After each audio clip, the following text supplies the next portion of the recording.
Isang mapagpalang araw po sa inyong lahat. Ngayon po ay December 28, 2025, Linggo. At ngayon ay pinagdiriwang natin ang kapistahan ng banal na mag-anak, Jesus, Maria at Jose. Ang ating pong unang pagbasa at pagninilay sa araw na ito ay hinango mula sa Aklat ni Sirach, chapter 3, verses 3 to 7 and verses 14 to 17. Ang mga ama ay binigyan ng Panginoon ng kapangyarihan sa mga anak at tiniutos niya na sundin ng mga anak ang kanilang ina. Ang gumagalang sa kanyang amay nagbabayad na sa kanyang kasalanan at ang nagpaparangal sa kanyang inay parang nag-iimpok ng kayamanan. Ang gumagalang sa kanyang amay paliligayahin naman ng kanyang mga anak at ang panalangin niya ay agad diringgin ng Panginoon.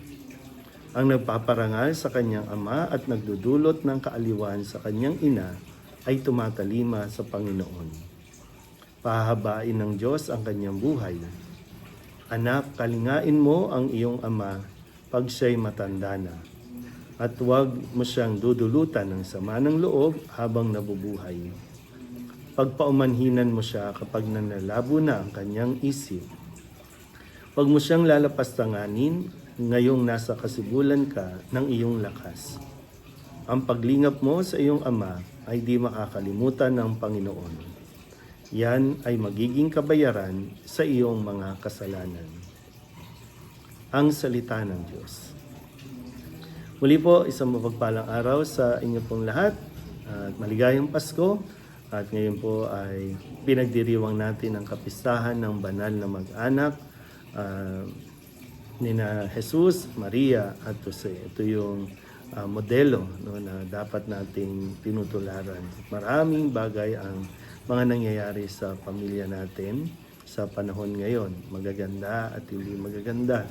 Maraming mga pamilya ang nagkahiwa-hiwalay dahil sa mga trahedya ng mga bagyo, kalamidad. Marami ding pamilya ang nagkahiwa-hiwalay dahil sa mga korupsyon, dahil sa mga nakawan, pang-aabuso. Maraming pamilya ang dahil sa kahirapan ay napipilitang mangibang bayan, mangibang bansa o manirahan sa ibang mga lahi at magtrabaho.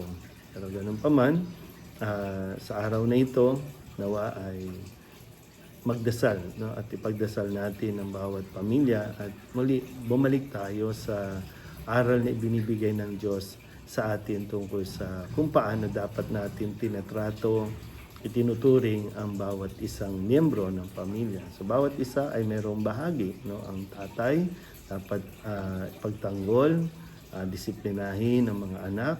Ang nanay dapat din tumulong sa pagpapalaki ng kanilang mga anak. At ang mga anak ay dapat din na igalang at irespeto ang kanilang mga magulang.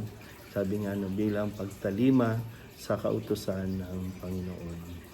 Bumalik tayo nang sa ganon na hindi lubusang mawasak ang ating mga pamilya dahil wala kahit anong magandang plano, programa ang ibigay ng pamahalaan o ng komunidad. Kung hindi natin tututukan din ang pamilya, mababaliwala ito.